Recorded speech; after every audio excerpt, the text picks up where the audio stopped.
Da sam ja otišao tada, u mene je zatvorena dvojica braće, sestrići, da ne govorim. Između ostalog sa mnom tu je bilo par momaka koji su imali po 18-19 godina, 20-25 najviše, a ja sam imao tada 39 godina. Imao sam 3 male djece, mislio sam o njima. Ako tako sad napravim, neko će pobiti tu nedužnu djecu, nedužne momke koji nisu krivi kao ni ja što su tu. Pa će mene gledati čitav moj život savjest da su poginuli zbog mene. I nisam htio, stvarno me čovjek nudio da pobjegnem, došao je meni, kaže, evo vidi da nema ni pištolja, znači nema ništa, nema čim da puca u mene. Idi kad ti kažem. Nisam htio, taj dan smo se vratili, spremili smo se da se na određeno mjesto smo došli, tu dolazio po nas neki teretni kamion i vraćaju nas u Hrasnicu. Međutim, čekali, nema ništa od toga. Kad on naiđe, kada rekao ti ja da se treba ići danas, a rekao ići sutra, šta ima veze, nećeš, kaže, ode ti za krupu. Pa svejedno, tu mi je bilo previše dosadilo. Dolazi hladnjača, ubacuju nas 20 u hladnjaču koja je hermetički zatvorena. 2. april, preko Igmana još zima, još velik snijeg. Znate kako kad 20 ljudi, koliko onda ima 5-6 kubika prostora, nema više. Kad nestane kisika, tada sam prvi put vidio šta to znači. Tražiš najmanju rupicu i najmanje gdje je šta hladno, svi smo skinuti, ako vjerujete. Znači sve smo sa sebe morali skinuti da bi se malo razhladili, da bi odnekle našli malo na onome da dotiče zrak. Samo molim vas da vam kažem, imamo problem da u 15 do 12 na 15 minuta moramo prekinemo. Gospođo, ja ću završiti, možda ne 15. Da svi iznesu stvari iz soba. Ne, 15, ja ću za 10 minuta završiti, ako treba ja ću prekinuti, nije nikakav problem. Da bi se od 15 do 12 sati moraju da se iznesu stvari iz soba. Sad su nas... Pa ja sam svoj iznio, da... Ali većina izgleda nisu. Vratili su nas to večer sa takvom hladnjačom u Krupu. Kad smo došli dole, našao sam brata i našao sam poruku od kuće. 15. februara su u mene žena i djeca i majka protjerani iz sela, protjerana su Hadžića. Ostavili su nam jednu kartonsku kutiju duvana i tako nešto para i nekako je to došlo do nas. Našao sam njega. Tada sam se prvi put okupao poslije 8 mjeseci. Ako vjerujete, 2. augusta na Ilindan organizovali su nam kupanje iz neke burade pred silosom. I više nisam imao ni priliku, niti imao ko od nas da se okupa. Međutim, dok sam ja bio u Hrasnici, delegati Crvenog krsta su donijeli neku plastičnu burad gdje smo mogli da se okupamo i da se dotiramo nečem, da operemo veš i tako, imali smo vodu van. Kupao me brat, 2 sata me kupao. Skido je kožu. Rukama je kido sa mene. Možete misliti 8 mjeseci kad se čovjek ne kupa, ne šiša, ne brije. Kakvi smo bili? Morali smo se sakrivati, kosu sam morao da krijem pod dječju kapu, jer ako je pustim, kada gledaj četnika, majku mu četničku. Bio sam tu do 30. da vam sad ne govorim. 30. čini se septembra, odatle smo išli na rad. Uglavnom, sve se svodilo na rad na prvim linijama i na živom štitu. To sam koristio cijelo vrijeme rata. U te sam namjene korištili stvari. Vraćali smo tu, tako bili smo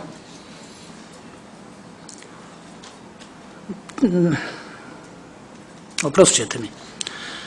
Bili smo i tu izloženi jako teškim torturama poslije toga, jer se je desilo garnitura koja je mene zamijenila u Hrasnici. 15. aprila je otišla nova garnitura. Ja sam zamolio upravnika, bio sam ponovo ja predviđen, zamolio ga, bio sam dobro bolestan, da me ostavi pa nekom drugom prilikom, ostavio me.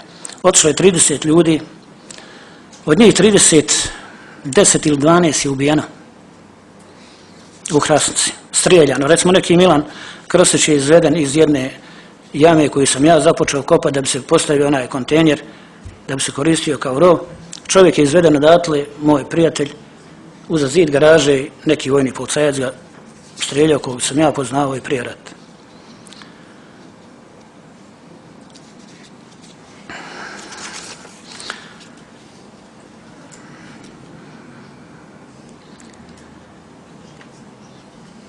Dešavalo su nam se Košćan, Igman, Mlinje tamo kod Kreševa. Najgore nam je bilo, a ne najgore, sve je bilo teško.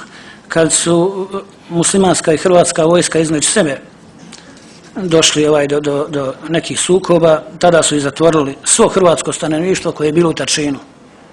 Ne znam da li sam vam rekao, a moja porodica ne bi opstala, ni mi zatvorenici, da nije bilo hrvatskog stanovništva u Kreševu i u Tarčinu. Valjali su nam, sigurno kažem, našim porodicama mnogo, iako su naše porodice brzo iseljene, a nama lično čitavo vrijeme zatvaranja. Radio sam tu, nosio drva, malo je nezgodno, ali u mene i danas plavo rame ovdje. Sjeko, radio na građevini, radio struju, sve što nešto sam radio, znam dosta nekih stvari da radim. Nosiš drva, znate kako konja kad osamarite, samo mi nismo imali samara. One cijepance treba nositi. Kaže, možete nositi 2 ili 4, ne mogu kako da vidim da nosi 3, da se ne bi spomenulo Sveto Trojstvo. Ovo vam je istina. Ali kaže, bolje da nosite po 4. I nosio sam 4 cijepance, da znate. Teške su one. Tu sam se zadržao do kraja avgusta 1995. godine. Mogu samo još ovo da kažem da sam ja i ostali moji drugovi, kad se pripremala ofanziva na Sarajevsko ratište, 2 dana pripremao 14.000 vojnika, tehnička materijalna sredstva i hranu i sve ostalo smo mi spremili, utovarili kamione da bi napali srpski položaj od, ne znam ni ja to više gdje, pošto nisam bio u ratu na toj srpskoj strani, od Kokoške pa ovamo do Krasnice. 14.000 vojnika, znam dobro da je tada spremljeno na taj dio.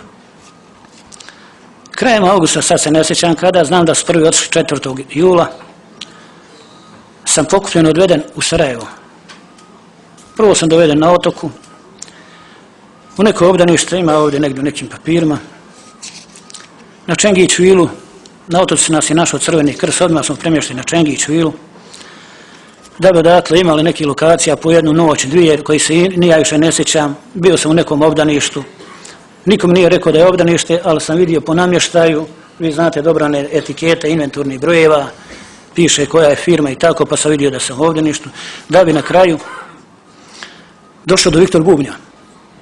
Cijelo vrijeme tog premještanja, ne možete znati gdje ste, zavežu vam se ruke na leđa, pojas preko očiju i kad dođete na određeno mjesto, tada vam se to skida. Kad smo dovedeni